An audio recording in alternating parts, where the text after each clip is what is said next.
no os voy a dar la lata. Yo ya tenía pensado el tiempo que iba a estar hablando, 1 hora y cuarto, y de ninguna manera pasar de ahí, incluso a cortar por lo sano si hacía falta. Y como se ve cómo el Espíritu Santo mueve a su pueblo, me hicieron la misma recomendación al terminar el culto de ayer, porque tenemos la Santa Cena y tenemos que hacerlo así. Y dije 1 hora y cuarto, pero 1 hora y 5 o 7 minutos. A las 12:20 os prometo que termino. Os prometo que terminaré, porque si digo que prometo que he terminado, se acabó ya. Qué bien está este capítulo como mensaje preparatorio a la mesa del Señor. Esto es lo único que voy a decir. Voy a declamar muy poco y a leer mucho, para que no se escape nada de las muchas cosas que creo que son buenas que tengo en mi comentario, y en esa forma sé que puedo acabar antes, porque lo que me pierde son los comentarios al comentario. Fijaos bien que la mesa del Señor tiene un carácter eterno, en el sentido de que abarca los 3 estados del tiempo: el pasado, el presente y el futuro.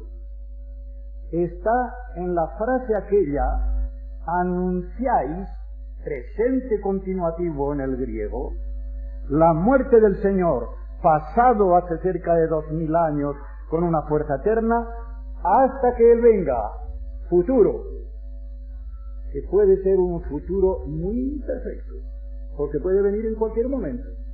Como dice el gran Mackintosh, el creyente no tiene que esperar ya ninguna otra cosa, ni la gran tribulación, ni la ira de Dios, ni tal, porque todo eso no es para él. Él ha pasado de muerte a vida, ha escapado del juicio, ya no puede haber ninguna condenación, fue juzgado todo él en la cruz de Cristo. No tiene que esperar sino a que el Señor venga a recoger a su iglesia, y eso lo puede hacer en cualquier momento. Lo puede hacer dentro de 1 hora, como lo puede hacer el día de mañana, como lo puede hacer dentro de 1 semana o dentro de 50 años. Eso es lo único que tiene que esperar. Ahí es. De modo que el título general, que a mí ya se me había olvidado porque no lo puse en el bosquejo, me lo ha recordado el hermano Campero. El capítulo 3 es el regreso del Señor y el día de Dios, o el día de Jehová, como solía decirse o se escribe en nuestras Biblias. Ya sabéis que lo más probable es que no sea Jehová, sino Yahvé, según los askenazis, y Yahweh, según los sefardíes.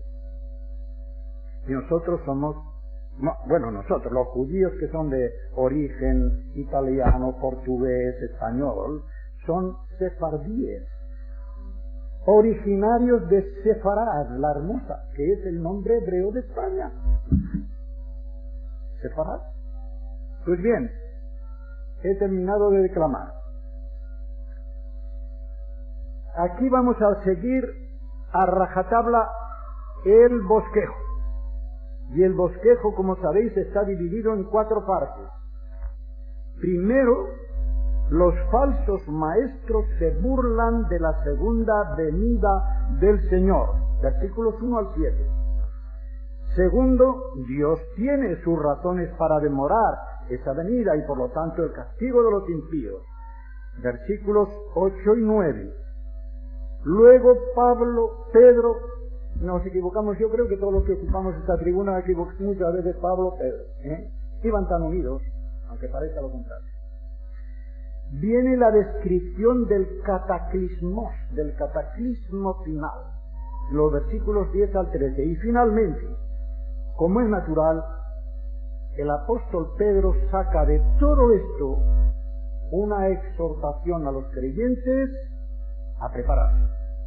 Precisamente porque, como he dicho antes, ya no tienen que esperar ninguna otra cosa, sino que venga el Señor. Y veremos, no os extrañe, voy a usar, como tengo en el comentario, la nueva versión internacional, y hay muchas correcciones que hay que hacer a la Reina Valera del 60 y anteriores. No hay más remedio. pero ayudan mucho a comprender el verdadero sentido del original. De modo que la exhortación a prepararse ocupa los restantes 5 versículos, 14 al 18. Así que tenemos primeramente esta burla que los falsos maestros, si me quedasen 10 minutos de tiempo, diría cuál era la doctrina, los principios esenciales de estos falsos maestros. De modo que la burla que estos falsos maestros hacían de la promesa de este acontecimiento, y esta porción puede subdividirse a su vez en 3 partes. Hay un recordatorio, como lo tenéis aquí, hay un hecho lamentable, la burla sarcástica de estos falsos maestros, y un reproche que abarca las 2 partes 3 y 4 de aquí, un olvido voluntario, y porque el mundo actual va a estar reservado para lo que está reservado. Así que leyendo de la Nueva Versión Internacional en su edición CLIE, las grandes nuevas, leo los versículos 1 y 2. Dice así: queridos hermanos, aunque no dice más que queridos el original, pero queridos hermanos, esta es ya la segunda carta que os escribo. Las 2 os las he escrito como recordatorio para estimularos a pensar con sano criterio. Quiero que recordéis las palabras dichas en el pasado por los santos profetas y el mandamiento dado por nuestro Señor y Salvador por medio de vuestros apóstoles. Así que comienza con el agapetoi de agape, amor, el agapetoi, amados. Le suena también a Pedro, que lo repite otras 3 veces. 4 veces en esta epístola va a decir agapetoi, amados. Y les hace a la memoria que esta es la segunda carta que les ha escrito.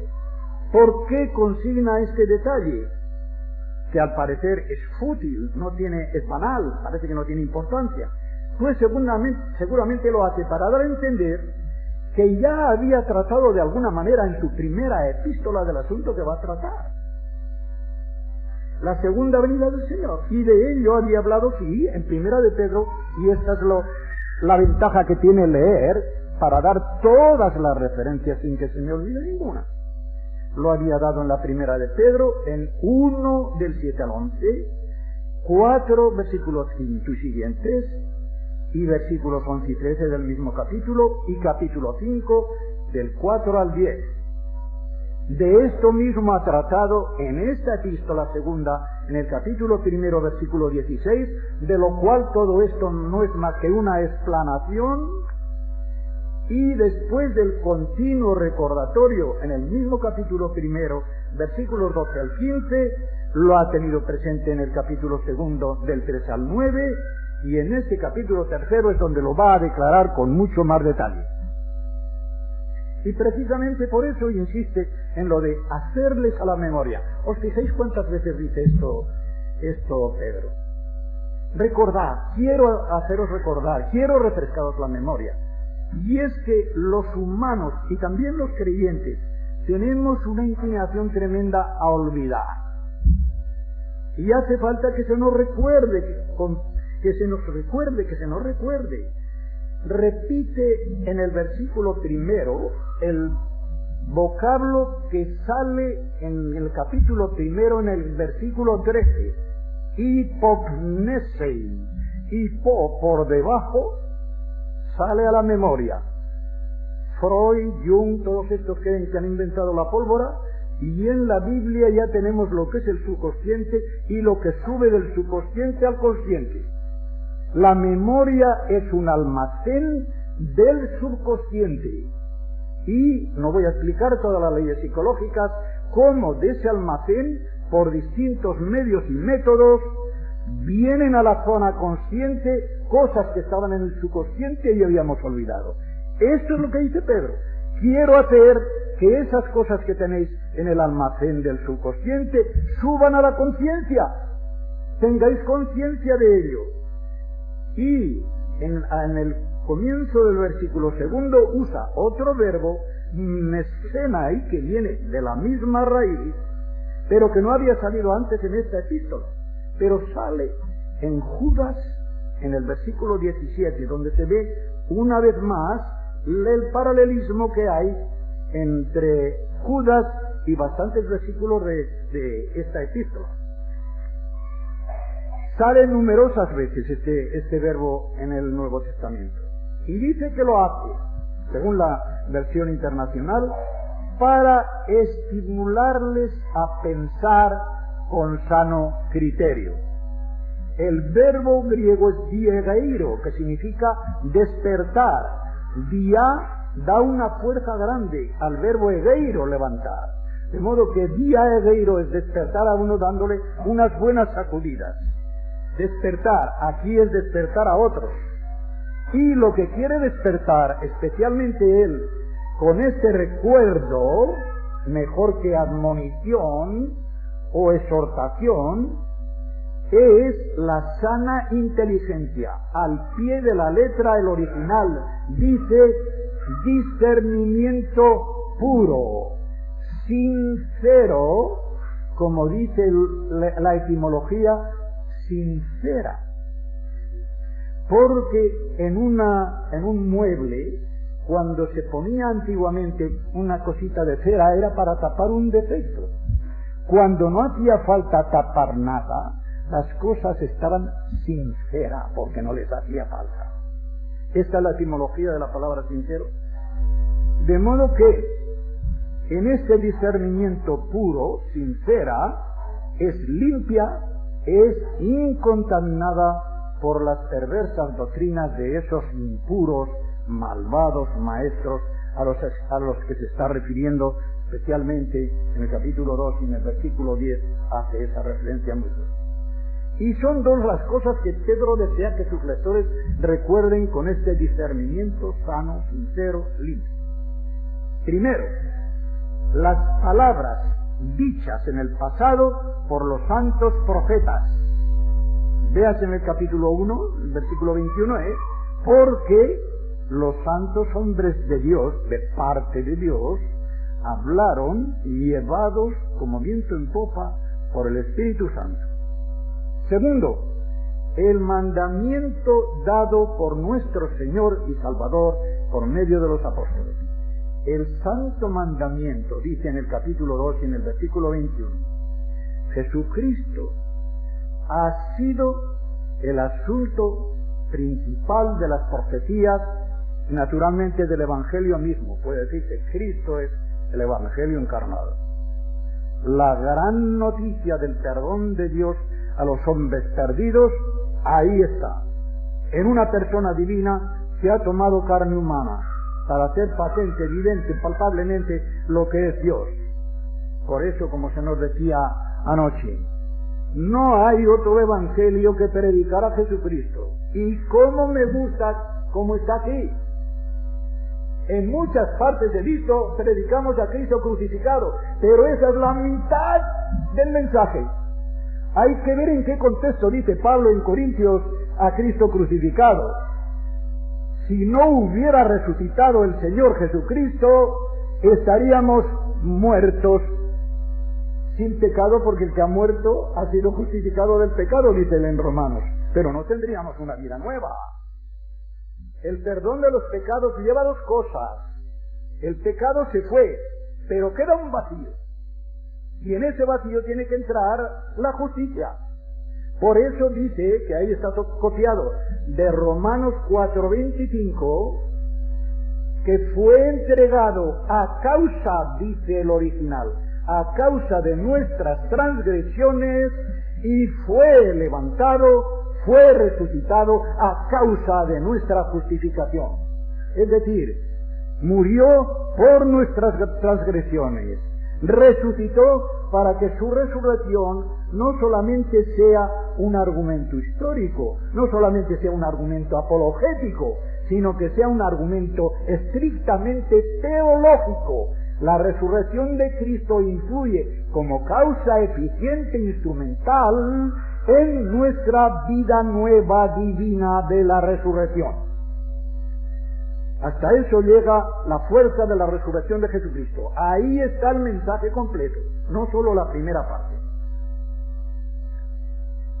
De modo que la base en la que descansa la fe cristiana lleva estos tres pasos: Cristo, profetas, apóstoles. Efesios 2:20 y 21 os lo dará enseguida. Fundamentados sobre el fundamento de los apóstoles y profetas, siendo Jesucristo mismo la piedra angular del edificio. De modo que la piedra angular del edificio, sobre esa piedra la Iglesia alza unas columnas. ¿Recordáis Apocalipsis? En el versículo 14 del capítulo 21. Versículo 14. Allí están las columnas. Las columnas no son semeliois, que también se llama cimientos, pero no son piedra angular. No son piedra angular. Judas 17 solo nombra a los apóstoles. Pero aquí están los tres pasos magníficamente. Segunda, Pedro añade los profetas, porque de esta manera da una mayor base a la predicación, sobre todo porque presenta a los falsos maestros y doctores en contraste, y lo hace presentándolos como futuros, mientras que Judas los supone ya presentes. Hemos de tener en cuenta, hermanos, que la epístola de Judas se escribió mucho antes que la epístola de Pedro, mucho antes que la segunda epístola de Pedro. A pesar de esta clara enseñanza de apóstoles y de profetas, los falsos maestros se cuentan aquí entre los burladores sarcásticos. ¿Veis? Ya tenemos una corrección. Aquí dice burladores en la Reina Valera, ¿verdad? Es muy poco. Yo en la 77 puse burladores sarcásticos, porque el original, con una expresión muy hebraica, dice burladores con burla, o sarcásticos con sarcasmo. Es una manera hebraica de enfatizar algo muy fuerte. Morir de muerte, por ejemplo, dice claro que se muere de muerte, ¿no? Pero cuando el hebreo dice morir de muerte, es que es una muerte muy fuerte. Así que estos niegan la segunda venida del Señor. Y así, entrando en el segundo punto del primero, dicen estos versículos 3 y 4 en grandes nuevas. Ante todo, debéis percataros de que en los últimos días surgirán impostores burlándose y siguiendo en pos de sus propios deseos malvados. Dirán: ¿dónde está esa venida que prometió él? Desde que se murieron nuestros primeros antepasados, todo sigue lo mismo que desde el principio de la creación. Hay que tenerlo bien en cuenta, lo que significa desde el principio. Desde el principio de la creación. Porque de lo contrario no tiene ninguna relevancia lo que Pedro dice del diluvio, desde el principio. Y para expresar, como lo digo, intensamente hasta dónde llega la burla de estos farsantes, usa el semitismo: sarcásticos con sarcasmo. El primer vocablo, que es el verbo, solo en todo el Nuevo Testamento sale aquí y en Judas 18. Y el segundo, que es el sustantivo de la misma raíz, aparece en este texto delante del verbo, para darle más énfasis. De modo que decir, en vez de decir sarcásticos con sarcasmo, el original en un hiperbatón dice con sarcasmo sarcástico. Y así se le da fuerza al énfasis del sustantivo. A pesar de esta traducción de la Nueva Versión Internacional, para mí lo más probable es que la frase "desde que los padres durmieron", de este versículo 4, no se refiere a los antepasados. No se refiere hasta los primeros padres, Adán y Eva. Se refiere únicamente a los padres naturales en el sentido de legítimo, claro, a los padres físicos de aquellos a quienes estaban instruyendo mal los falsos doctores. En otras palabras, desde que nuestros padres, no nuestros abuelos, desde que nuestros padres, la generación anterior, coetánea completamente del Señor Jesucristo, desde que nuestros padres durmieron, como diciendo, aquellos ya sabían la promesa, no los primeros antepasados, sino aquellos que oyeron la promesa, desde que ellos durmieron, desde que ellos se murieron, las cosas siguen igual. Es decir, el Señor Jesucristo no ha venido, esperábamos que viniera enseguida. Hermanos, tenemos que tener esto en cuenta. La primitiva iglesia, incluyendo los apóstoles, y se puede ver todo el Nuevo Testamento, incluido el apóstol Pablo, muy claro, podría citar muchos versículos, creían inminente la venida segunda del Señor. Creían tan inminente que creían que ellos vivirían físicamente cuando el Señor viniera. Así. El apóstol Pablo lo pone en un participio de presente continuativo, los que vivamos. Cuando Él venga, los que vivamos. Y se pone a Él mismo. Él esperaba. Él tenía cierta esperanza que el Señor vendría. No voy a explicar todas las demás razones porque empezaré a declamar otra vez. De modo que esto indica que este problema se debió de presentar ya agudamente al final de la primera generación del Evangelio. Y efectivamente, al desaparecer de la escena de esta vida los primeros discípulos, se explica la conmoción de la primitiva iglesia al ver que el Señor no venía. Os recomiendo, los que sepáis inglés, el libro de Mackintosh, Miscellaneous Writings, escritos misceláneos, que tiene escritos, pero sobre todo el bastante grande que he traducido, La venida del Señor. Creo que quizás son 115 folios los que hice, esos, como decimos en español, canela fina. Canela fina. Explica fabulosamente el contexto de las dos epístolas a los tesalonicenses y el problema que estos tesalonicenses tenían. Porque estos tesalonicenses tenían sobre todo este problema. Los muertos de entre nosotros, los primeros fieles, ¿qué les va a pasar cuando el Señor venga? Si se han marchado. Y el apóstol tiene que decirles, no tengáis ningún cuidado de esto. Ellos nos van a tener ventaja. Ellos resucitarán primero. Primero ellos resucitarán y luego nosotros, los que vivamos, transformados, seremos arrebatados juntamente con ellos en el aire, a esperar al Señor cuando venga. ¿Veis? Así se ve la problemática. Mackintosh lo pone de una manera inimitable, al menos yo no me atrevería a imitarlo, pero fabuloso. Pues bien, este era el problema de la iglesia primitiva. Oye, pero que se van yendo, que se mueren y el Señor no vuelve. Pobrecitos, ¿qué les va a pasar a ellos? Se quedarán ahí en la tumba hasta la resurrección final y tal, incluso después de la venida del Señor. Esto es lo que dice aquí Pedro también, da a entender eso. Y claro, esta era la pregunta. Las indicaciones de textos como Marcos 13:19, Primera Tesalonicenses 4:14 al 18, 5 y 1:6, y aún Romanos 13:11 parecían favorecer un pronto retorno. El Señor está cerca, dice Pablo ahí en esta porción de Romanos. El Señor está cerca, y no quiere decir que está cerca físicamente. Sabemos que está entre nosotros, donde dos o tres se hayan reunidos. No quiere decir eso, no. Su venida está cerca. Su venida está cerca. Y a esto se añadiría quizá la mala inteligencia de otros lugares, como 16:28 de Mateo.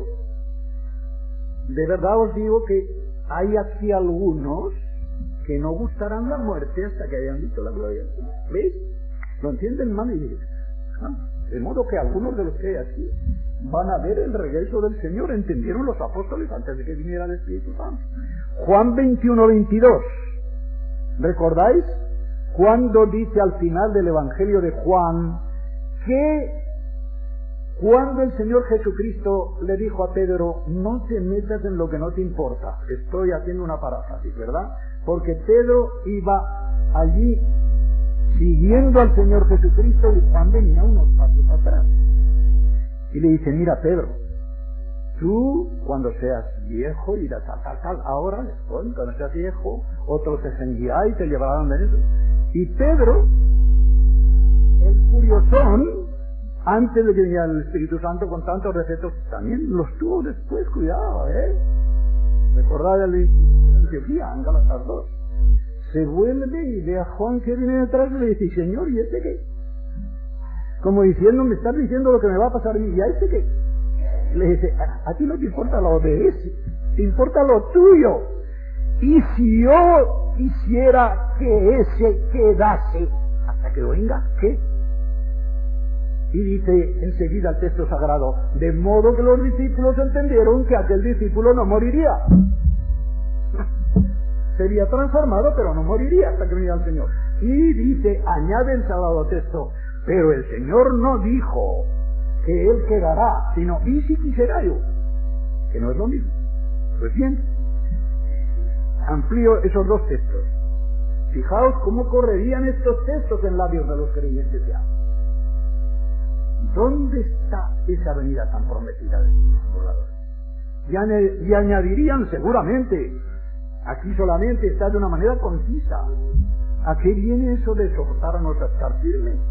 A continuar, a seguir adelante, cuando todas las señales y todas las apariencias son de que enseguida va a venir. Ya sabéis lo que les pasó a los tesalonicenses por entender mal lo que Pablo decía en la primera carta. De modo que va a venir enseguida. Hombre, aquí ya no se siembra ni se hace nada.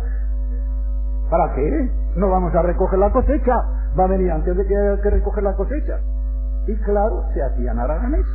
Qué bonito, va a venir tan pronto que con los pequeños ahorros que tenemos ya tenemos bastante hasta que venga el Señor. Le dice, una frase tan fuerte, dice Pablo después, el que no trabaje, fijaos ahora en una cosa, el verbo que viene tiene mucha importancia, que no coma absolutamente nada.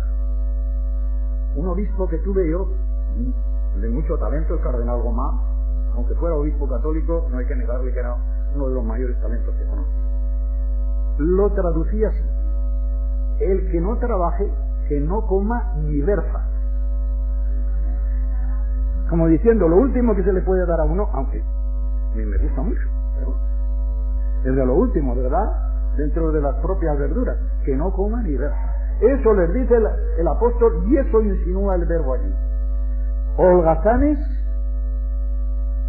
precisamente como dice Macintosh, precisamente si el Señor va a venir cerca, va a venir pronto, que nos coja bien ocupados, redimiendo el tiempo. Y si esa pregunta la hacían los burladores del primer siglo de nuestra era, ¿cómo nos va a sorprender que no la hagan los burladores de nuestros tiempos actuales? Cuando han pasado 2000 años, o que nieguen abiertamente ya la promesa de la segunda venida y aún todas las demás enseñanzas de la religión cristiana. Todo le sigue lo mismo que desde el principio de la creación. No querían decir que no hubiera cambiado el mundo, no, sino como dice un comentarista muy bien, Dios no ha intervenido para nada en el mundo y las cosas siguen su curso puramente natural. ¿Y cómo responde el apóstol Pedro a esta burla? Voy a resumir el pensamiento de Lloyd Jones, que tiene un comentario fabuloso a la segunda de Pedro, mejor dicho, no es comentario, son unos de los primeros sermones que él predicó, recogidos, segunda de Pedro, en mensajes fabulosos. Dice el doctor León, todo este asunto es fundamental, y lo pone en cursiva, por eso yo también lo he subrayado en mi comentario. Todo este asunto es fundamental y definitivamente un asunto de fe y un asunto de aceptación de la enseñanza de la Escritura. En otras palabras, o lo tomas o lo dejas, pero es la palabra inspirada de Dios y no hay que darle vuelta. Y efectivamente la razón humana no puede dar ninguna prueba de estas cosas. ¿Cómo la va a dar si está en un nivel muy por debajo? Pero, precisamente porque no puede presentar ninguna prueba de lo que ha de acontecer al fin y al cabo, en un futuro que no está condicionado por las leyes físicas o históricas, sino por el soberano designio del Creador, nos tenemos que someter con la cabeza muy baja y digan lo que digan los científicos, es palabra de Dios. Creo que lo digo después, pero ya lo voy a decir antes y no lo tendré que repetir. Cuando decimos o dicen, si viene una guerra nuclear, el mundo se acaba. Hermanos, decir eso es mentira. Y al que diga por qué, porque la palabra de Dios me dice lo contrario. La palabra de Dios dice que el mundo se acabará por la iniciativa de Dios, no por la obra del hombre. No habrá bomba atómica que pueda acabar con el universo actual mientras no sea Dios el que lo encienda. Así. Los versículos 5, 7, que es la última parte del primer punto, dicen así: pero se olvidan deliberadamente de que antiguamente ya existían los cielos y hubo tierra. Fijaos en la corrección, leer vuestras Biblias. Hubo tierra que surgió del agua. Recordad Génesis 1. Que surgió del agua y se sostuvo en medio del agua por la palabra de Dios. Es decir, emergió del agua cuando Dios hizo esa separación y se sostiene como si fuera una montaña rodeada del agua. También por agua fue inundado y destruido el mundo de aquel tiempo.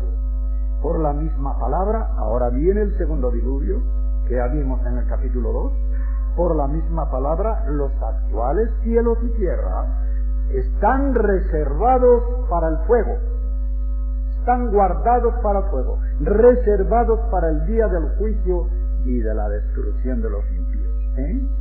No dice nada de los creyentes, ya veremos por qué. Esta es la iglesia que va a arrebatar. El día de Jehová no es para la iglesia. Para la iglesia es el día de Jesucristo, que no es lo mismo. El día de Jesucristo es cuando los fieles se van a presentar, no ante el trono blanco, sino ante el Bema, ante el tribunal.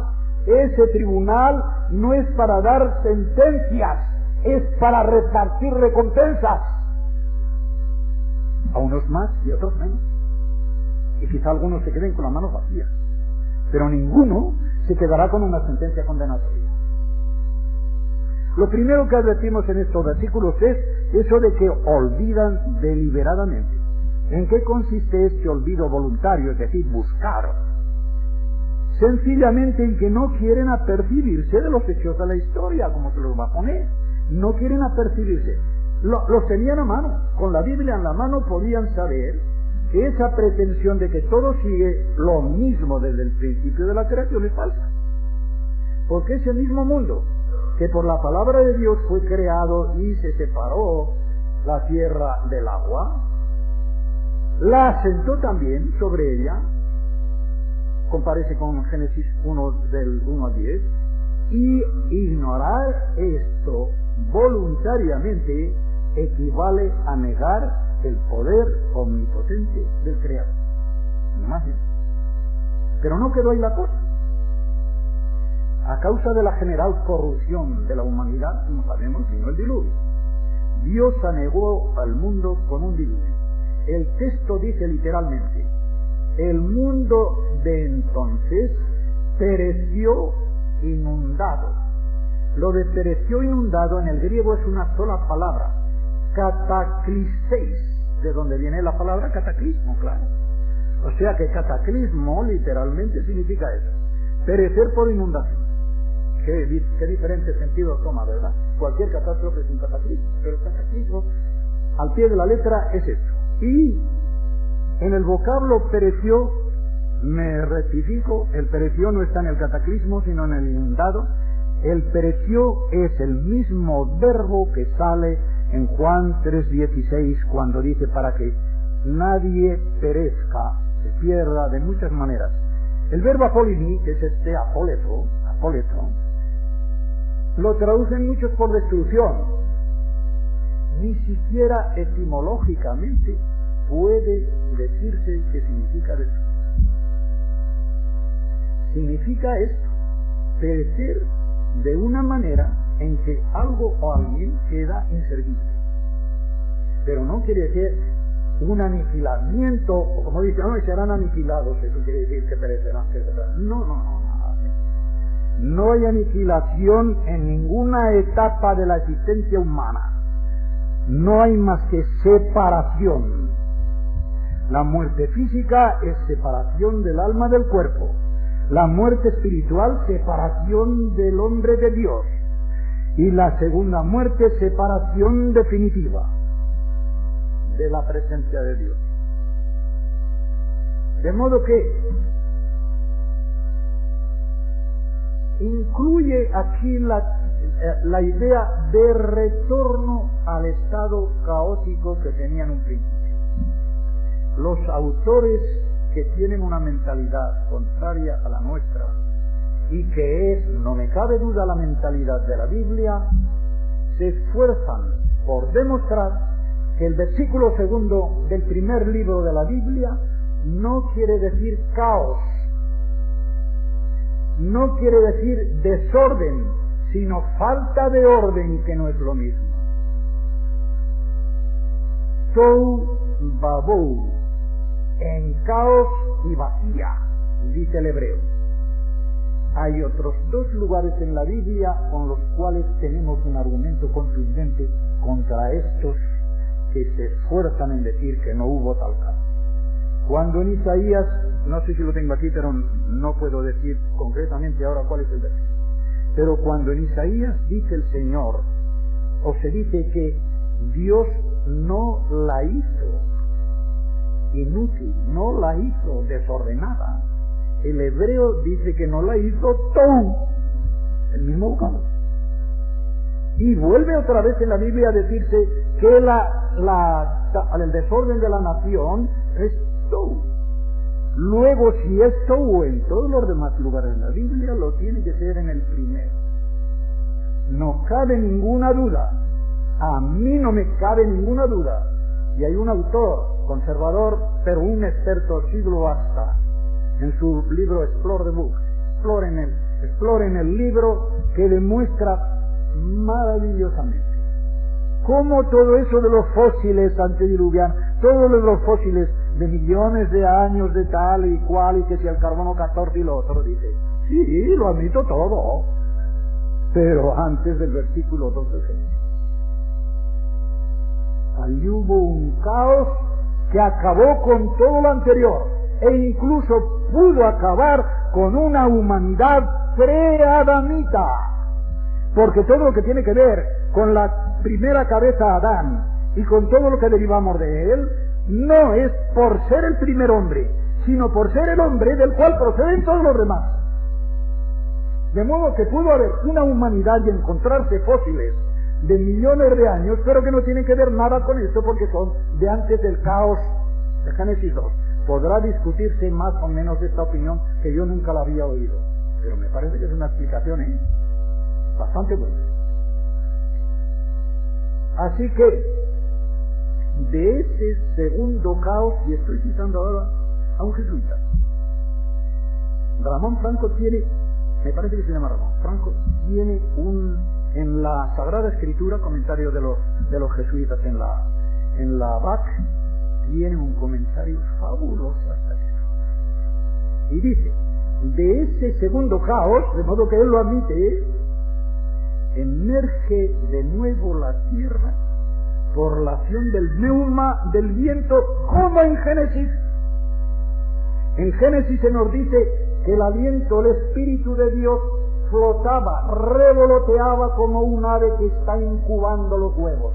Esto significa el verbo hebreo. Como un ave que está incubando sus huevos, revoloteaba sobre la faz de la tierra, porque de allí iba a sacar algo nuevo. Pues bien, aquí tenemos la nueva generación también, en que el neuma, el espíritu, va a sacar algo nuevo del caos de una humanidad perdida. De ese segundo caos, dice él, emerge de nuevo la tierra por la acción del viento, neuma, Génesis 8:1 después del diluvio, comparándolo con Génesis 1:2. Y en este sentido, dice él, se puede hablar de una nueva creación después del cataclismo. Y este mismo poder de Dios, que después de crear el mundo con su palabra lo hace perecer con el diluvio y lo hace surgir otra vez en una nueva creación, lo volverá a destruir con el fuego. Dios lo tiene dispuesto así de tal manera que si el mundo de hoy todavía subsiste, es porque lo sostiene entero con su poderosa palabra. Esta es la traducción de la nueva versión. Lo tiene reservado, mejor dicho, bien guardado. Hay tres verbos en el griego para decir guardar: filazo, custodiar; tereo, guardar internamente, y otro, guardar en prisión.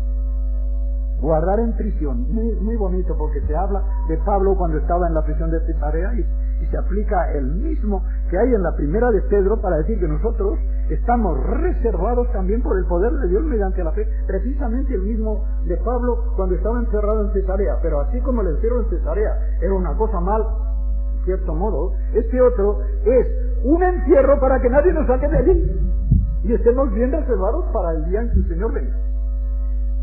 Pero aquí no, está el verbo tereo, sí, terúmenoi, bien guardado por dentro y por fuera por el mismo Dios, y en participio de presente, como diciendo, y sigue, y sigue, y sigue, y sigue, bien sostenido por Dios, hasta el día en que a Él le plazca acabar con Él por medio de esa espantosa conflagración. Antes de terminar el comentario a estos versículos, no quiero pasar por alto la versión que Ramón Franco sugiere, muy de acuerdo con la letra del original, que dice: porque les está oculto a los que esto desean. Con esta frase no pueden, dice, nos puede resultar extraña, pero el verbo hello, desear propiamente, que Pedro usa aquí y que las versiones interpretan en el sentido de tener voluntad de ignorar, también tiene el sentido de afirmar, con lo que tendríamos: porque les está oculto a los que esto afirman, con lo cual resultaría una frase completamente clara. Y me permito añadir que este sentido de afirmar, que es posible entre los matices que tiene el verbo hacerlo, puede verse en varias expresiones salidas de la pluma de Lucas. Y la más notable es en Lucas 12:49, donde el Señor Jesucristo, hablando de que ha venido a traer fuego a la tierra, y dice: ¿y qué estoy diciendo? Como dice nuestra Biblia, si ya quiero que se encienda,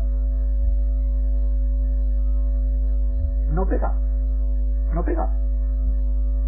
¿Y qué estoy diciendo si ya se le prende fuego? El fuego ya ha entrado. No es que el Señor quisiera que el fuego entrara, lo ha traído Él, ya ha entrado. El fuego ha entrado, Él vino para juicio y para salvación, para juicio de los que no creyeran y para salvación de los que creyeran. Ya había entrado el fuego.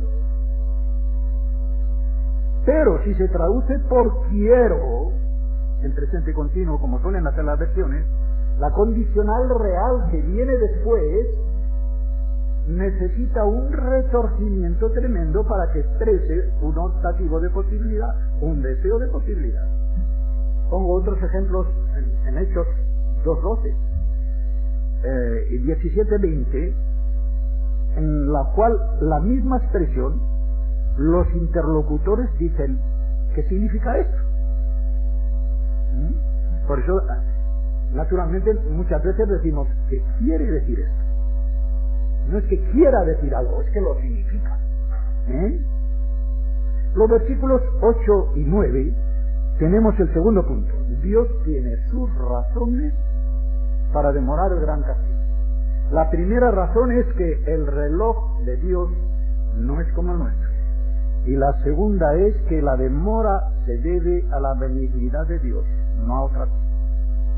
Pero hay algo especial que no debéis olvidar del apóstol. Queridos, y es que para el Señor un día es como 1000 años, y 1000 años es como un día. El Señor no se retrasa en cumplir su promesa, según conciben algunos su tardanza. Él es paciente, longánime, con vosotros. Es la mejor lectura, más que con nosotros. Es paciente con vosotros, no queriendo que nadie perezca, sino que todos lleguen a arrepentirse. Ya lo matizaré. Con este afectuoso apelativo, agapetoi, amados, que es la segunda de las 4 veces, se dirige Pedro hacia sus queridos lectores en este capítulo para responder al sarcasmo de los burladores que se mofaban del Señor y de su palabra. Pedro no le responde a ellos directamente, no se lo merecen, sino a los creyentes sinceros, a fin de que no se dejen engañar ni arrastrar por las sin razones de los falsos maestros. La sin razón, qué bonito. ¿Recordáis el dicho en el Quijote? La razón de la sin razón que contra mi razón se hace. Qué bonito. La razón de la sin razón que contra mi razón se hace. Una de las frases lapidarias de Cervantes en el Quijote. Pues aquí les va a decir la razón de la sin razón que se hace contra su razón. Y dice: mas no se os oculte esto único. Así al pie de la letra del griego. Mas no se os oculte esto único. No quiere decir que se les vayan a ocultar otras cosas, sino que lo que a él le da importancia actual es esto. Esto que os voy a decir es lo que aquí es prominente, que no se os oculte. Único aquí no quiere decir que es lo que no hay otra cosa, sino especial dentro del contexto. La primera razón, que es la más general, es la siguiente: Dios está por encima del tiempo. El tiempo y la eternidad, en términos geométricos, son tangentes pero no secantes. Y yo lo explico de la siguiente manera, que no es muy exacta, pero puede dar una idea. Yo lo explicaba en la clase de teología para dar la coincidencia del tiempo con la eternidad. El eje de una rueda se mueve en torno a sí mismo, pero por medio de los radios a la circunferencia, la rueda del tiempo se va moviendo mientras el eje sigue fijo, coexistiendo a la vez con todos los radios y no participando de las vicisitudes de los radios. Esa es la eternidad de Dios, por la cual envuelve todo tiempo, lo supera y no se deja aprisionar por ninguno de ellos. De ahí que para él el pasado, el presente y el futuro son lo mismo. Todo está presente para Dios. No quiere decir que Dios vea el futuro como presente, porque entonces dejaría de ser futuro. Lo ve como futuro, pero a su mente ya es presente. Esta es la verdadera concepción teológica de este punto. De modo que la respuesta es, en primer lugar, la relatividad de nuestro concepto de tiempo. Nos vamos con Einstein, las leyes de la relatividad, y va a liberar la esperanza en la venida de una concepción cronológica cerrada que ponga una medida limitada a la promesa divina. Y Pedro se apoya precisamente en una frase del Salmo 90. En el versículo 4, en la traducción griega de los 70, dice así: 1000 años, aquí de la letra, 1000 años a tus ojos como el día que pasó y como vela en la noche. Como vela, como vigilia, ¿verdad?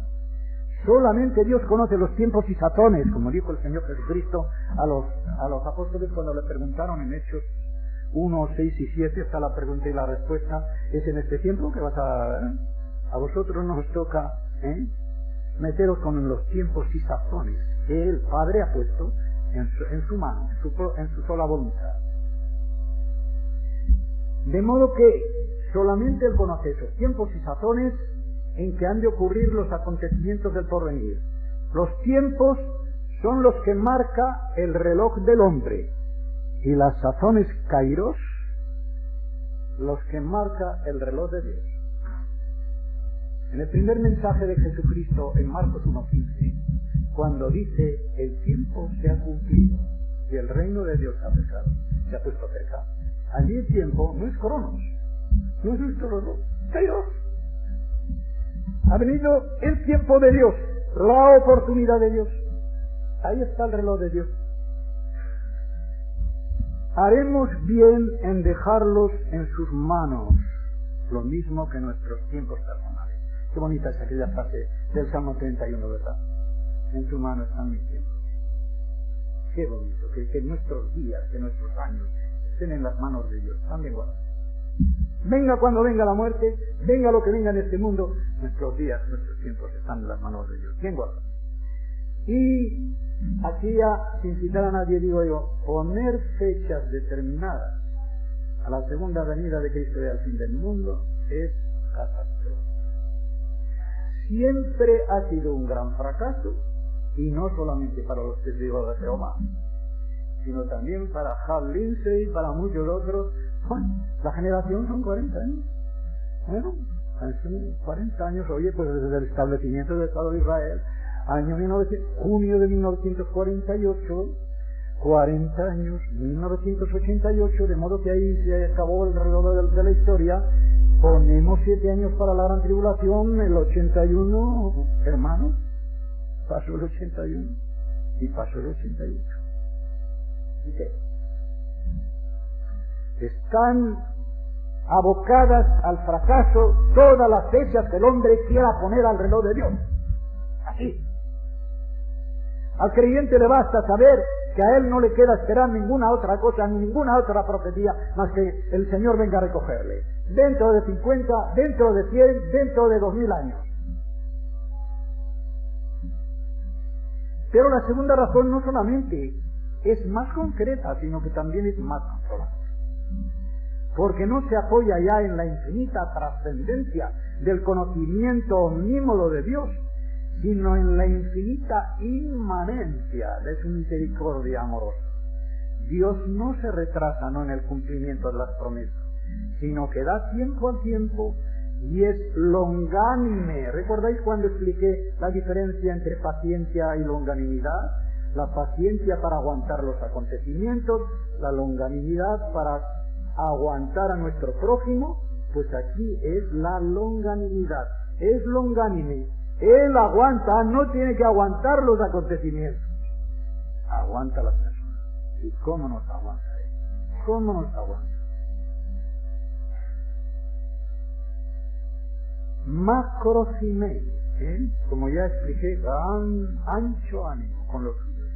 La lectura, ya he dicho, vosotros, está mucho mejor atestiguada en los manuscritos que en más nosotros. Y más es vosotros, en más, claro, los griegos, la pronunciación actual del griego también dice ni más, pero esto es una barbaridad porque se acabó la pronunciación del griego si la pronunciamos como ellos. Todos se quedan i.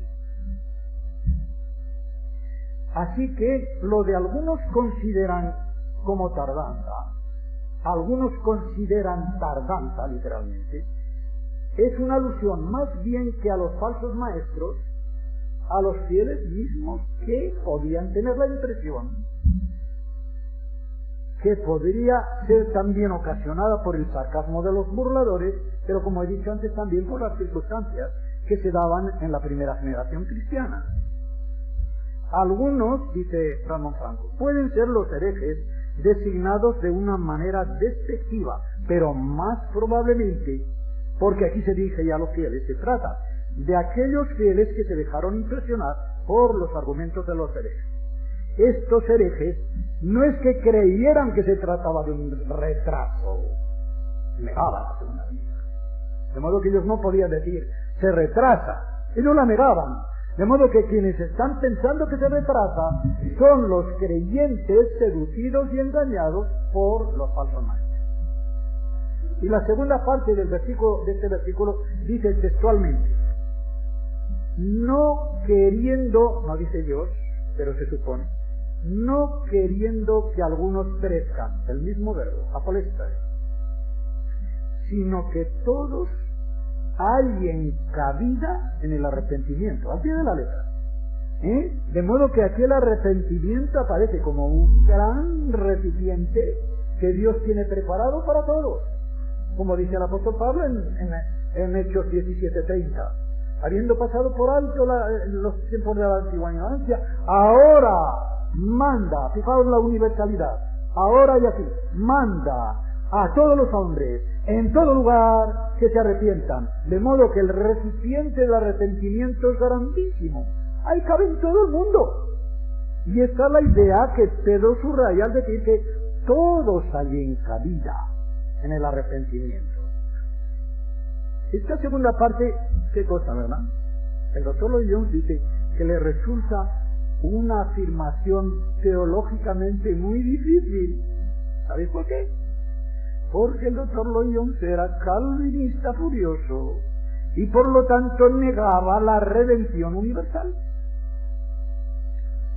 ¿Qué cosas son los prejuicios? De modo que a una persona de un calibre como el del doctor Lloyd Jones no pueda entender esta frase por un prejuicio teológico. Negar la redención universal, ¿sabéis lo que quiere decir? Es negar que Cristo murió por todos los pecadores. ¿Está eso en la Biblia? ¿Está eso en la Biblia? Tomad una concordancia y a ver lo que dice la Biblia. Dirá siempre por todos. Los calvinistas añaden por todos sin distinción, pero no por todos sin excepción. Dice Mackintosh, ¿quién les ha enseñado a esos señores a añadir palabras a la Biblia? Cuando la Biblia dice por todos, quiere decir por todos. Y el que le añada una frase, sea quien sea, Calvino o su padre, es falso. Es falso. Añade a la Escritura y se envuelve en la maldición del que le añada estas cosas. Así, hermano. La cosa no es para menos.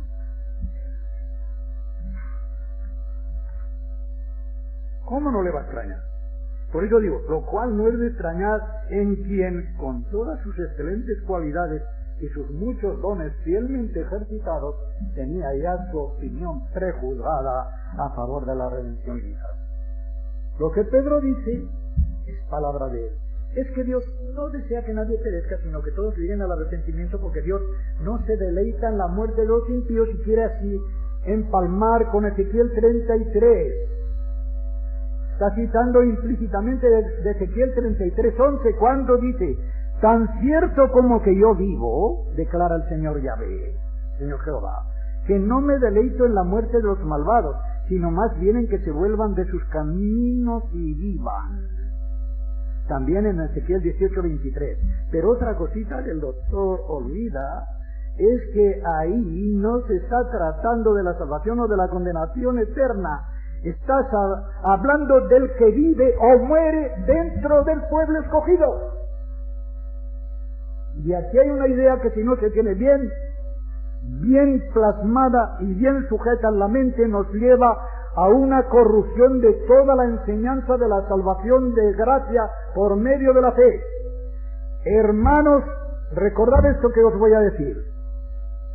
Y creo que es Números 15, ese capítulo enterito.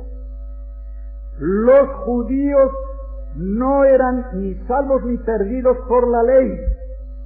Los judíos fueron salvos por fe en la sangre del Cordero puesta sobre el dintel de sus puertas, sobre el umbral y los dinteles. Los que creyeron por esa sangre que iban a salir de la tierra de Egipto y entrar en la tierra prometida, estos se salvaron ya por fe. Y los que cayeron en el desierto por desobediencia, no por incredulidad, cuidado. Los que cayeron por desobediencia fueron cortados físicamente del pueblo, pero no de la salvación eterna. Esto es de una importancia tan tremenda que o nos da la idea clara o nos la quita de todo el Antiguo Testamento. No ha habido otra salvación desde el principio del mundo hasta el final que de gracia mediante la fe. Y todo lo demás tendrá que ver con ser cortado. Ser cortado del pueblo es lo mismo que ser sacado de comunión de la iglesia. Igual, el que es sacado de comunión de la iglesia es cortado de la asamblea, pero no es cortado del libro de la vida del Cordero.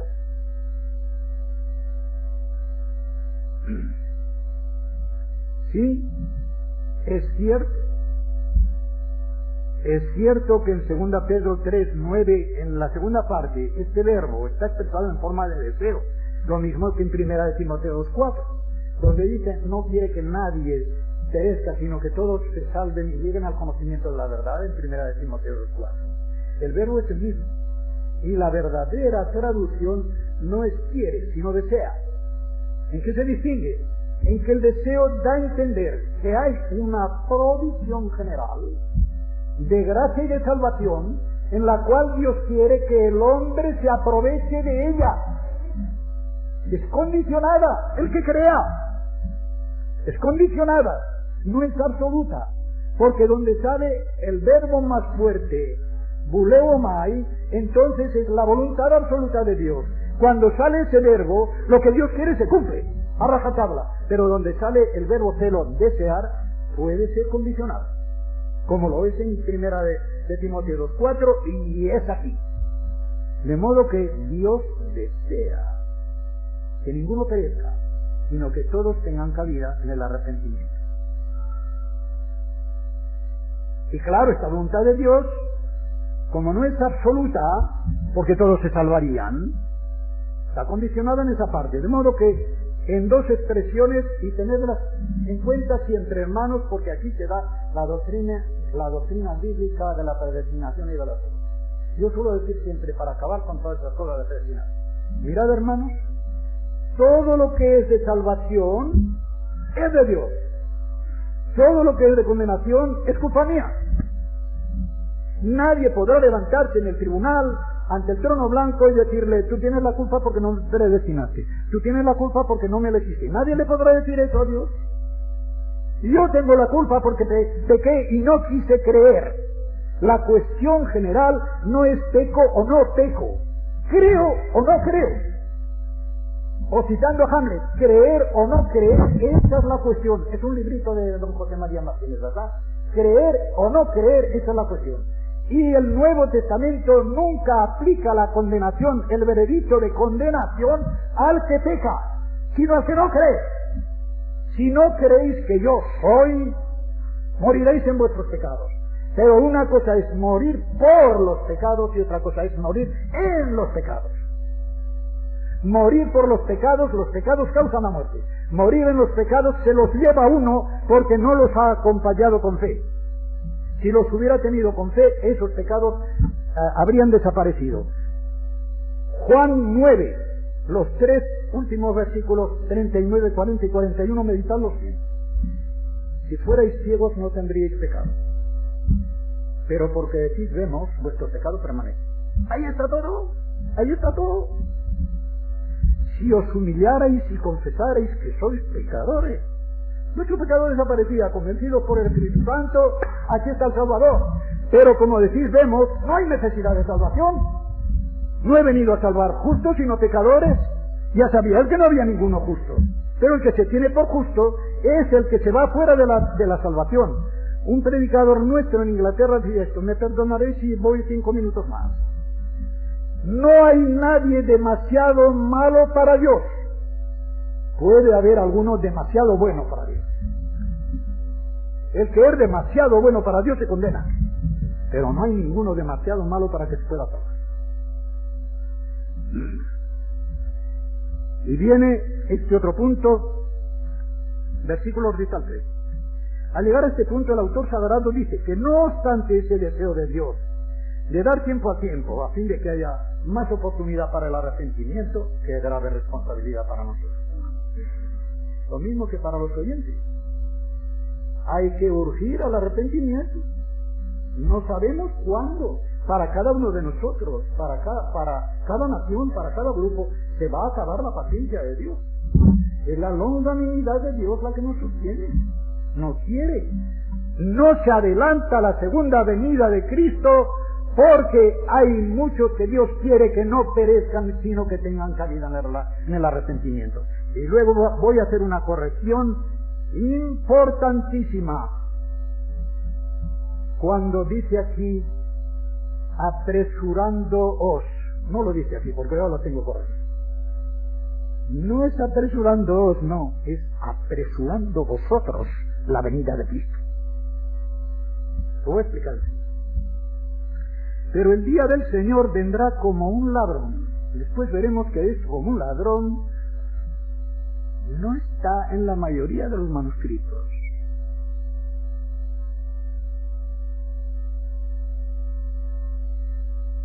Oh, no, perdón.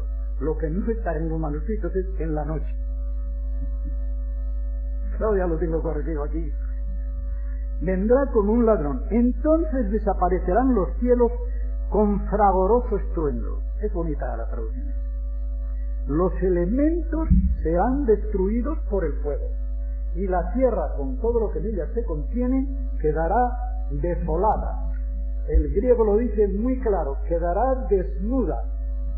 ¿Sabéis cómo queda desnuda? Pues mira, cuando ha venido un tornado o algo así, lo arrasa todo, no queda ni hombre, ni animal, ni vegetal.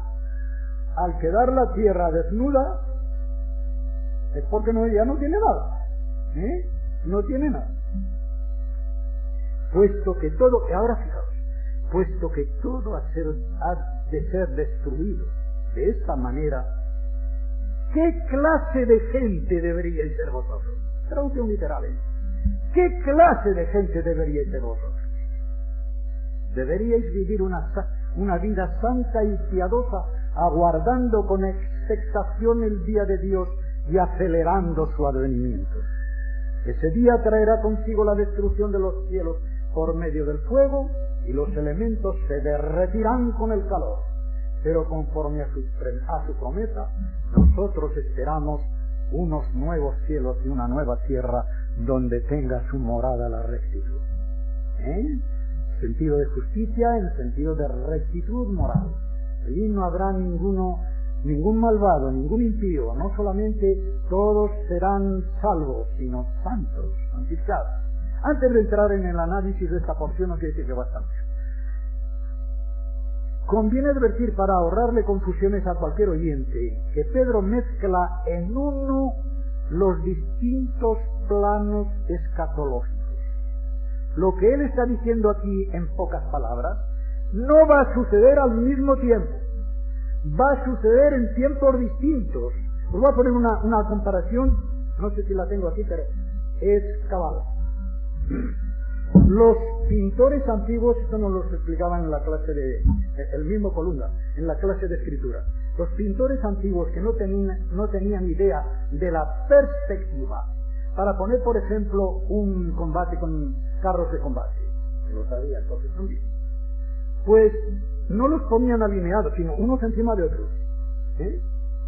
Si vosotros salís a un paisaje donde se puedan ver montañas cada vez más altas, y tomáis unos prismáticos o gemelos, da igual. Esto es una cosa que yo, en mi larga vida, lo he aprendido hace poco, o me he dado cuenta hace poco. Los prismáticos no os acercan las montañas, no, eso es lo que yo quería.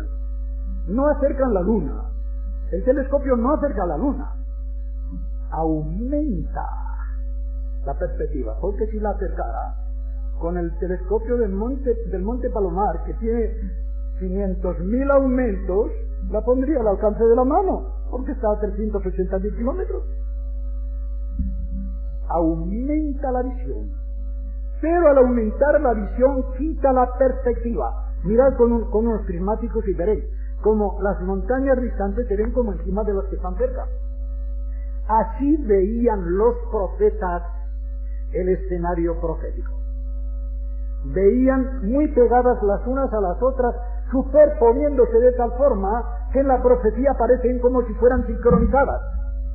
Pero entre unas montañas y otras podía haber unos valles anchísimos que al profeta no le interesaban. Él iba a dar acontecimientos sin decir qué tiempo habría entre unos y otros. Y esto es lo que pasa aquí en esta porción. Da acontecimientos que van a ser hasta 1000 años de diferencia, y sin embargo los pone todos de una vez.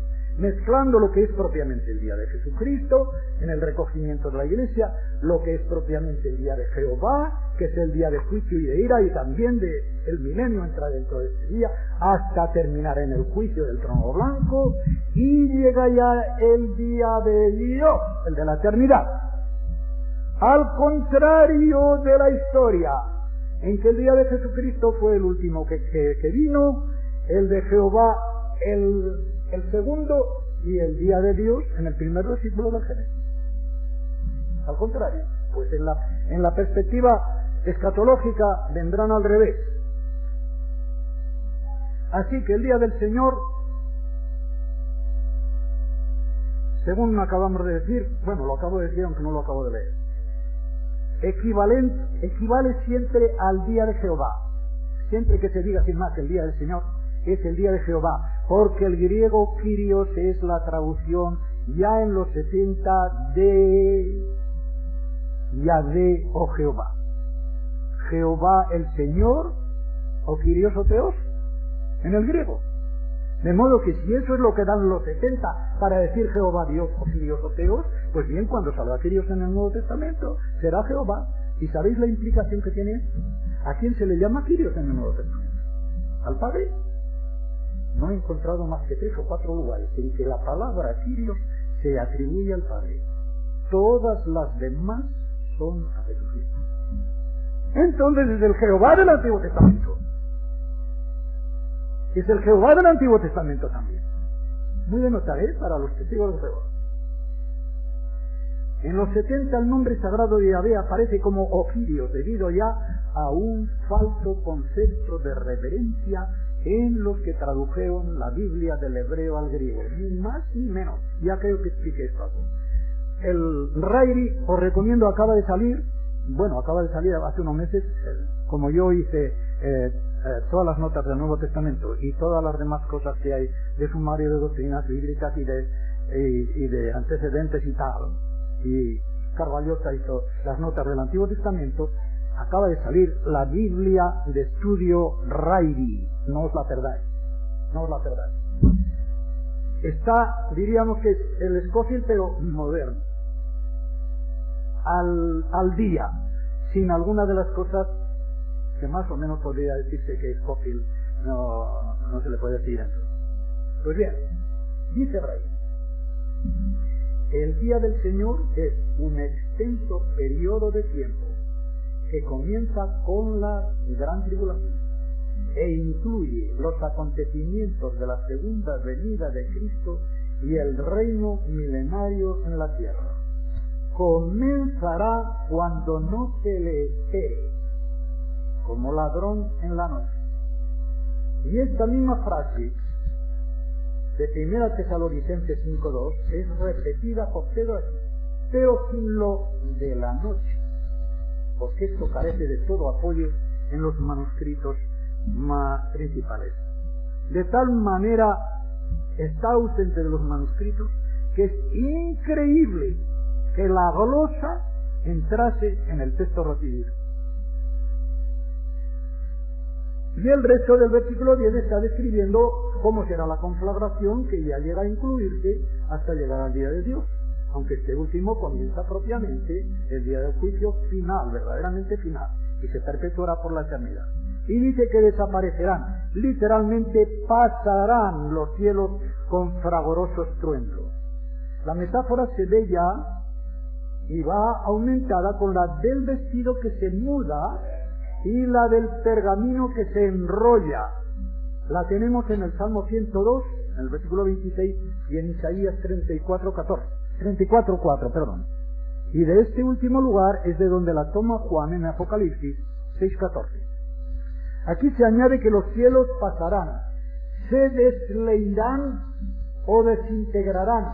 La traducción literal es se soltarán o se desatarán, que eso es lo que significa el verbo lío o lu, con fragoroso estruendo. Probablemente es el crepitar de las llamas del gran incendio. Ya lo dice así un antiguo autor, Ecumeni. No se puede menos de pensar al hablar aquí en el fragor producido, por ejemplo, por la explosión de una bomba atómica. Y yo no soy experto en física, pero leí hace muchísimos años que una explosión atómica no tiene su mayor fuerza en la fisión, sino en la fusión. Es decir, no cuando se desintegran los átomos, sino cuando la misma fuerza de las valencias atómicas, etcétera, los hace reunirse violentamente para formar unos compuestos más sencillos y más fáciles. O sea que al reunirse otra vez los átomos producen un efecto muchísimo mayor que el que hacen al desintegrar. Algo parecido es lo que quiere decir aquí, pero no por obra de los hombres, sino y de parte de Dios. Apocalipsis 21, Apocalipsis 29, de parte de Dios descendió fuego del cielo y los consumió. No hay hombre que pueda hacer esto. Elementos destruidos por el fuego. La palabra elementos la conocemos mucho porque ha salido, por ejemplo, en Colosenses varias veces. Gálatas 4, 3, 9, Colosenses 2, 8 y 20 y en Hebreos 5, 12 también, aunque con distintos significados los demás. No son los componentes como se sabía antes del mundo, 4 elementos que componen el mundo, o los astros. La opinión más probable es que se refiere a los astros. ¿Y a qué astros? Aquí pongo mi opinión particular, que no es solamente mía. Creo que el único mundo que tiene que ser destruido y desleído es el que ha sido contaminado por el pecado del hombre. En otras palabras, la galaxia a la que pertenece nuestro mundo. Las galaxias más remotas que haya no han tenido por qué ser afectadas, en ninguna forma, ni por la contaminación moral del pecado, ni por la ecológica de la contaminación y polución de este mundo. No tiene por qué ser destruido. Pero todo lo que entra dentro de nuestro mundo, como lo veían los hebreos, sí, todo eso sí. Y por tanto, el sol, la luna, las estrellas de nuestra galaxia, todo esto entrará en una renovación que, como ya dije el otro día, en mi opinión, contra la opinión de algunos que son muy expertos, no será una aniquilación para una nueva creación de nuevo, sino una transformación drástica por medio del fuego, un refinamiento, diríamos, en que quede lo que había, pero transformado de una forma gloriosa. Y la última frase del versículo 10 no es fácil de traducir porque los manuscritos más importantes dicen será hallada. Y para obviar esto, algún copista intercaló un no. Como los copistas metían la pata alguna vez, porque ya, esto no tiene sentido. Seguramente que se escapó, en tal copia que yo tomé, se escapó un no, pues lo voy a poner yo. Ay. Lo hacían inocentemente, pero nos han trastornado mucho. Perdón. Cuidadito, y voy a hacer una aclaración. En todo lo necesario para la salvación y la conducta santa de una persona, no hay variantes en la Escritura. Donde oigáis o leáis o digáis que aquí no debería ser así, sino acá, son detalles periféricos que no afectan para nada, ni a la salvación, ni a nuestra santificación. De modo que no hay por qué escandalizarse de esto, sino al contrario, estudiar bien los originales y escuchar a los que los estudian. Y dice, de modo que la verdadera traducción diríamos, cuando la tierra y todo que hay en ella quedará al desnudo. Es decir, al descubierto. Es decir, la idea parece ser que volverá al caos de donde salió en la primera creación. Y a la vista de este descomunal cataclismo, ahora el apóstol dice, viendo que todo esto es tan caduco, que este tinglado se va a ir de esta forma, ¿no os referís a ello? ¿Qué clase de conducta tendríais que llevar? Una conducta de herederos de la eternidad, no de esclavos del tiempo, herederos de la eternidad. ¿De qué calidad y de qué país sois? ¿Recordáis? Creo que lo dije al hablar del vocablo agape, amor, primera de Juan 3:1. ¿De qué región? Potapén. El mismo así, potapus, ¿de qué clase, de qué calidad, de qué región deberíais ser vosotros? Como diciendo, vosotros tenéis que ser del cielo, porque estas cosas que se van a consumir son de la tierra. Son caducas, lo del cielo no caduca. Pero estas cosas sí caducan. Deberíais vivir una vida santa y piadosa, es decir, apartada de todo lo profano y dedicada totalmente a Dios. El original dice existiendo en conductas santas y piadosas. Existiendo, el verbo no lo voy a analizar, pero es el mismo que sale en Filipenses 2:5 cuando dice el cual existiendo en forma de Dios. Significa como quien surge de abajo arriba y se entroniza como jefe. Eso es lo que significa arjo. De abajo y arjo será el que manda. Arcontes se llamaban los magistrados en la Grecia antigua. Y está en plural, no dice en conducta santa, sino en conductas santas y piadosas. ¿Por qué? Porque este plural del original indica que son muchas las acciones concretas en las que se tiene que traducir y manifestar esa vida piadosa y santa. Y del versículo 12 ya solo quedan analizar estas dos. Aguardando con expectación el día de Dios y acelerando su advenimiento. No me queda tiempo, pero hay 3 palabras para esperar. La expectación, la espera y la esperanza. Las 3 son distintas y tienen distintos significados. No me diga. El que quiera preguntarme que me lo diga después.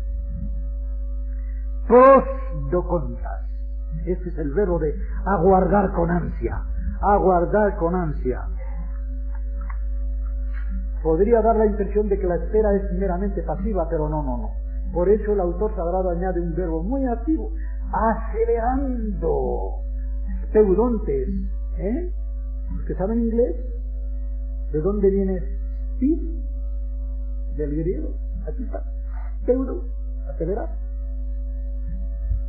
Acelerando. ¿Es que nosotros podemos adelantar el día de Dios? Sí, hermanos. De la misma manera que la tardanza se debe a que Dios no quiere que perezcan, el aceleramiento puede producirse si nosotros damos un testimonio tan ferviente que hacemos que sean más y más y más las almas que vayan llenando el número de los elegidos. Y cuanto antes se llene ese número de los elegidos por medio de nuestro ministerio y por medio de nuestro testimonio, antes vendrá el Señor. De modo que no es que nos apresuremos nosotros, apresuramos nosotros la venida. Ese es el original y no hay que darle vuelta. Y en contraste con esta caducidad del mundo que se pone de relieve en la segunda parte, el versículo 13 se abre de forma consoladora, darle un giro con un pero muy suave. No es el alá, repito otra vez, sino de. Da un nuevo giro. El contraste de todas maneras es el mismo, pero conforme a su promesa, nosotros esperamos unos nuevos cielos, una nueva tierra, donde tenga su morada la rectitud. ¿Qué quiere decir esto? La destrucción del mundo presente, en este sentido que hemos explicado ya en los versículos 6 y 10, es únicamente el elemento negativo de la venida del Señor. Porque hay un elemento no solamente positivo, sino de carácter eterno.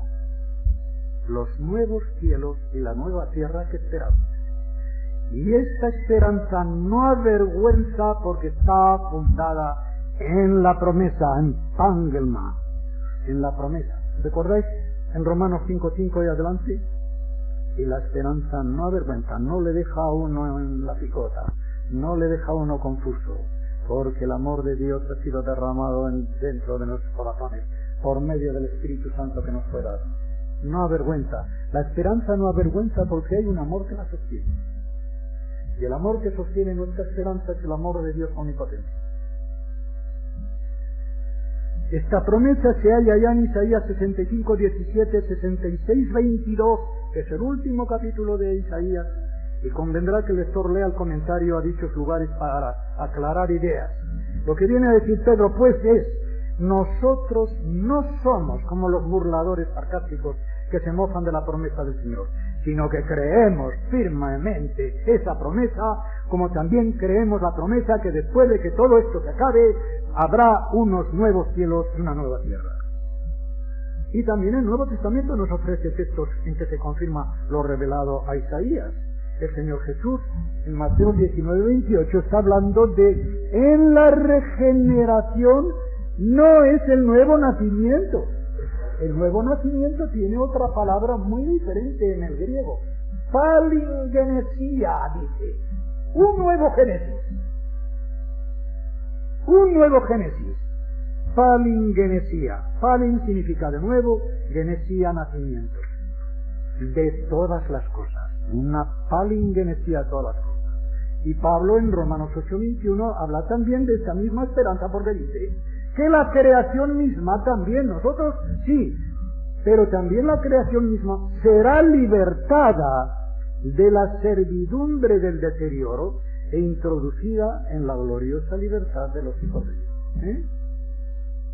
Y así vemos que Pedro seguramente no solamente se refiere a los lugares de Isaías, sino la propia predicación del Señor Jesucristo que él había oído de primera mano.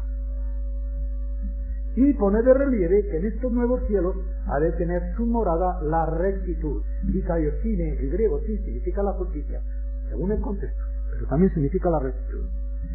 Y citando Isaías 32, 16, 18, Franco dice: Pedro, lo mismo que Isaías, asocia la justicia con la paz. En este mundo nuevo no tendrán cabida los malvados, por lo cual el reino eterno será no solamente un reino de justicia, sino un reino de paz. En Isaías leemos que no hay paz para los impíos, porque el fruto de la justicia es la paz. Sin justificación no hay paz, y sin justicia en los pueblos tampoco puede haber paz. Y quedan los últimos versículos.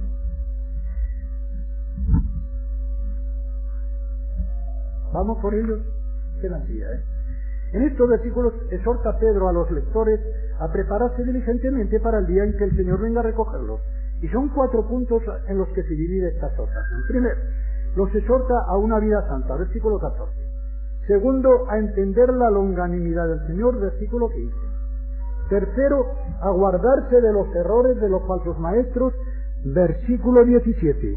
Y cuarto, a crecer en la gracia y en el conocimiento de Jesucristo, versículo 18. Y el versículo 16 es un paréntesis. Y solamente voy a explicar este paréntesis porque eso es lo único que podría ser difícil. Lo demás, lo siento, cuando salga el comentario, creo que está a la fuerza, lo quieran si les parece bien, y allí estará el resto. Pero el paréntesis no me lo puedo dejar porque tiene algo muy interesante. Veo si quedaban hojas aquí todavía.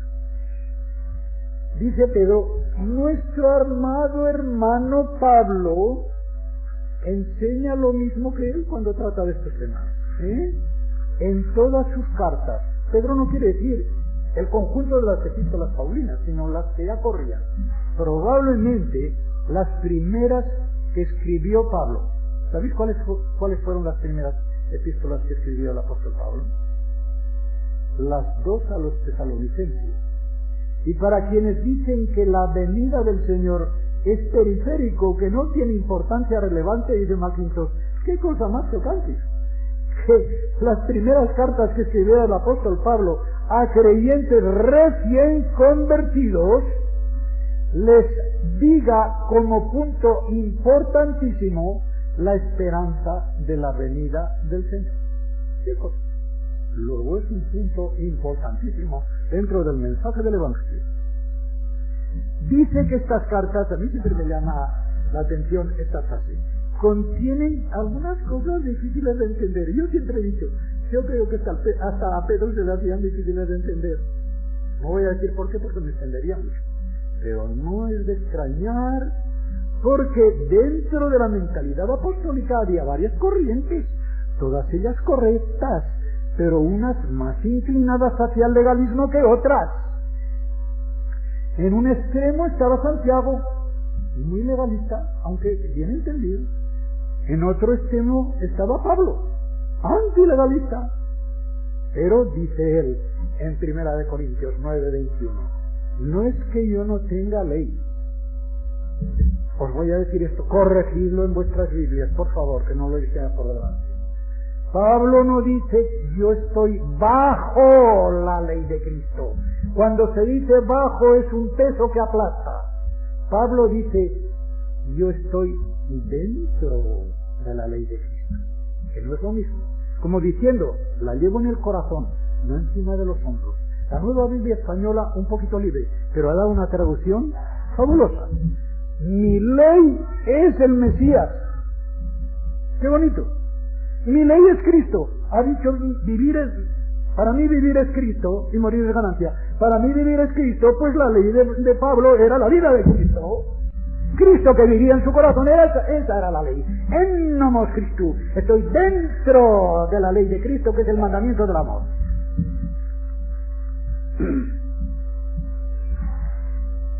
Dicen, muchos piensan que se refiere solamente a 1 y 2 de Tesalonicenses. Yo creo que podía referirse incluso a Romanos y a Gálatas.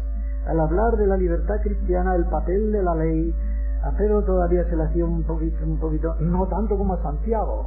Cuando le dice Santiago a Pablo en aquel viaje a Jerusalén, ahí mira hermano, que son muchos los sacerdotes que han aceptado el Evangelio y son muy buenos observantes de la ley. ¿Cómo no se entiende esto? Hasta Luis Perricheifa, un gran teólogo, mete un resbalón ahí. Dice Luis Perricheifa, y con qué tristeza lo diría, mentecato. ¿Qué lo va a decir con tristeza? Lo que le decía, hombre, si para creer no hace falta no ser observante de la ley. Esto es lo que quería decir. Y Pablo corresponde a eso, porque como él se hacía judío a los judíos, gentiles a los gentiles, todo a todos para salvar a algunos, estaba con los judíos, bien, yo me haré observante de la ley. Y toma eso y les paga el voto de nazareo y tal, según la ley. Estaba con judíos, como judío. Pero con gentiles, fijaos cómo se puso contra Pedro, por cobardía. Y Bernabé mismo fue arrastrado a la hipocresía, dice allí. Cosas difíciles de entender, es una frase, y lo tenéis que saber, que los católicos romanos utilizan para decir que la Biblia es muy difícil de entender y por lo tanto necesita un intérprete autorizado que al resto de la iglesia le diga, yo lo estudié muy bien, os voy a decir cómo hay que entenderlo, no os metáis en berenjenales.